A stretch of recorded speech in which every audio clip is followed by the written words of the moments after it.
Hi, it's your brain coach, Jim Kwik, on the Kwik Brain podcast, and I'm going to be your brain coach as I am to help you to be able to upgrade your learning, to upgrade your life. And in our private Facebook group and also in our Kwik Brain Universe app, where you send messages to us, we get this question about note-taking. And there are some clarifying questions. So this is kind of like a quick Q&A, if you will. I want to get a little bit more specific on how to take notes in a way that's more whole brain so that you can remember what you want to learn, and also you could utilize what you want to learn. Now, you could take notes in different ways. Some people just like to audio record everything from a lecture. Some people like to handwrite notes. Other people like something that's more digital. Now, when people are tested for comprehension and retention, we find that handwriting notes will improve comprehension and retention of that information.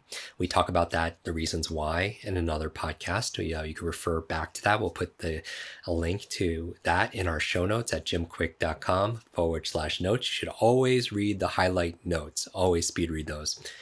Digital note-taking certainly is convenient. It's a great way of sharing information, but it's not as good as to help people to understand it and be able to retain it. Some people use devices, though, where they are handwriting notes onto their device, and I think that's a great compromise, if you will. Some people, like me, what I'll do is actually handwrite in a notebook, because that's my preferred way, and then we will digitize it so that we have it to be able to share. So whatever method that you prefer, I'm going to give you a way of doing it that's going to enhance your comprehension and retention, and most importantly, help you to implement this information. All right. And really why you take notes is to capture the information so you prevent or reduce and mitigate what they call the forgetting curve. You know the forgetting curve, right? You hear something on a podcast, you read something in a book, you go to a lecture, and what happens within 48 hours? You forget a lot of it. In fact, research shows about 80% of what you learn, if you hear it just once, is completely forgotten. So to be able to reduce that, you could capture it by taking notes.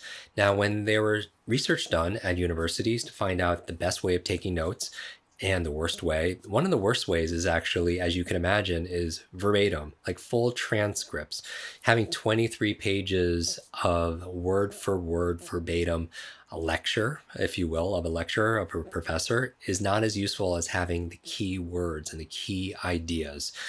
Because there could be something on page 17 that's more important than what's on page 1, but our brains don't always think that way, right? You have a left brain and a right brain. So how can you be able to, knowing this, take notes more effectively? By the way, if you want to go deep in note-taking, the program to enroll in is Kwik Thinking. KwikThinking.com. Go there.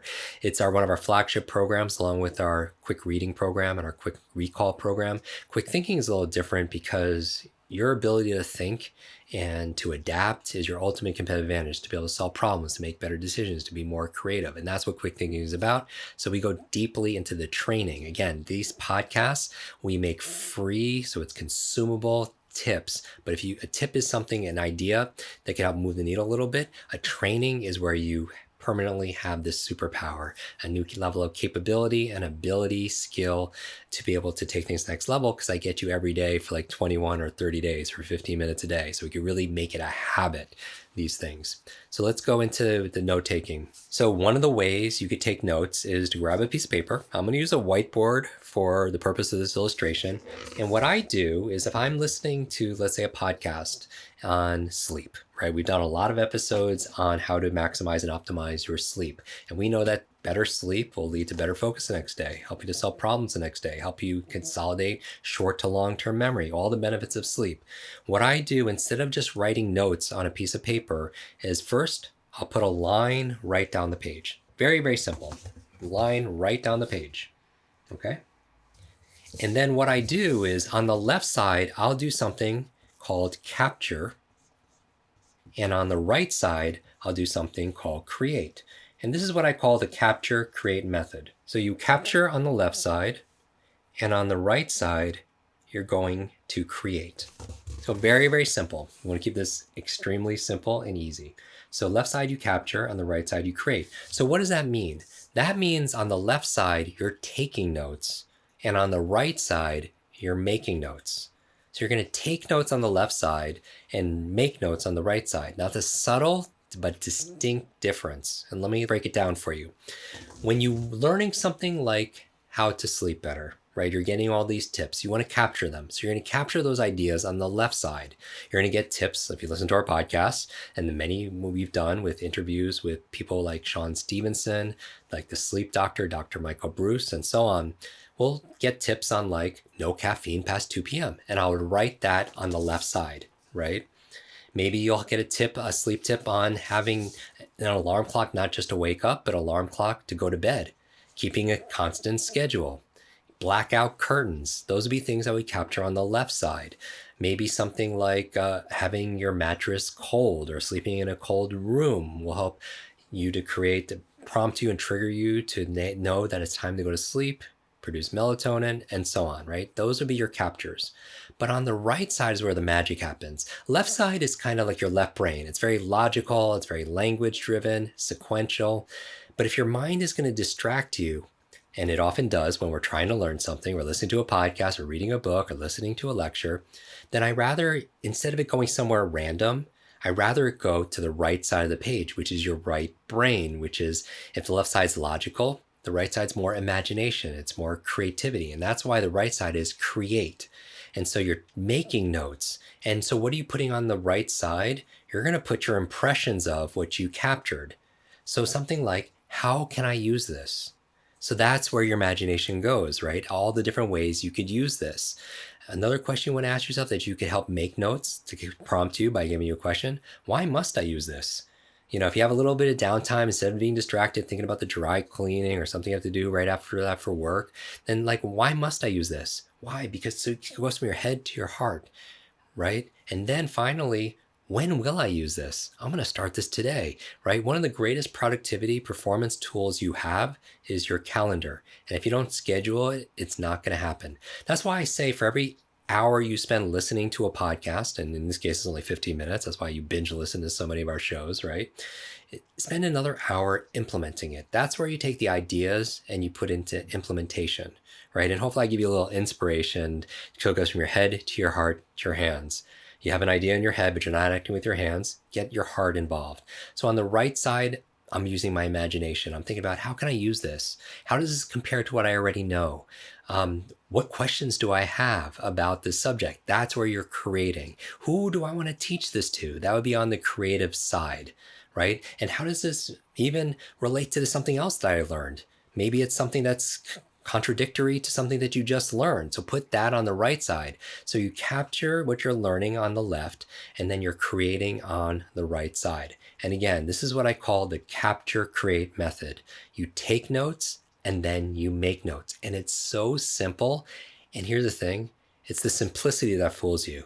This is so simple. It's such a simple thing that anybody could do. And I would say, do it right now. Some things are so simple that we don't do it. You're like, oh, that's just too easy, and you never get the benefit. I'm going to challenge you to do it today. And if you could do it again tomorrow, get in the habit of taking notes. It'll transform the way not only you learn the information, but by capturing it and creating it, you'll actually be able to teach yourself on top of that. Because that's where the magic happens. When we talk about like a book like mine called Limitless, what's truly limitless, where you're redrawing the borders and boundaries of what's possible, is in your creativity. It's your ability to create. It's your ability to imagine. And this note-taking, note-making method, capturing and creating, is a tangible way you could do this. And here's the other challenge. Besides doing it, teach somebody else. Teach this to your partner. Teach this to your team. Teach this to a child or a family member. Think about one person in your life that you wish was listening to this right now, and teach it to them, because you get to benefit from the explanation effect. When you take time to explain something to somebody else, the effect is you're going to learn it better. Because when you teach it, you get to learn it twice. So that's my challenge to you. Are you ready to take notes and also make notes? Are you ready to capture and create? It's going to improve your focus. It's going to improve your memory. You're not going to be distracted as much. And probably most importantly, you're going to apply it. Because the truth is, knowledge by itself is not power. It's a myth. At best, it's potential power. It only becomes power when we what? When we execute on it, when we apply it. Knowledge times action equals power. And you have so much power inside of you. I want to thank you for listening to this episode. Thank you for watching it. 3 points of action right now. I want you, number one, to share this. Take a screenshot of this right now. Take a screenshot of this. And what I want you to do is tag me, post it online, tag me in it, and share it. And what I want you to do is share in that post something that you're applying this to. Have you tried this already? And as always, I'll repost some of the ones randomly, and we'll gift a copy of Limitless to one or two of you. We do it every single week, and because we want to encourage you to make this a game, make this playful, make this fun. The second thing I would say, teach it to somebody else. And then the third thing, please leave a review. If you've gotten value out of this session and you want to help us on our mission to build better, brighter brains, no brain left behind, then the best thing you could do is leave us a review. Wherever you're consuming this right now, on YouTube, put a comment down.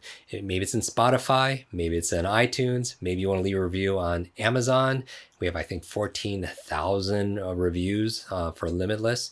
Because when people hear your stories, they can see themselves, and you're able to affect people that I simply can't. And we want to build an army, a growing army of brainiacs that that if you change your brain, you change your life. You change your brain, you change the world. Thank you so much for listening to this episode. I'll see you in our next one. Until then, be limitless.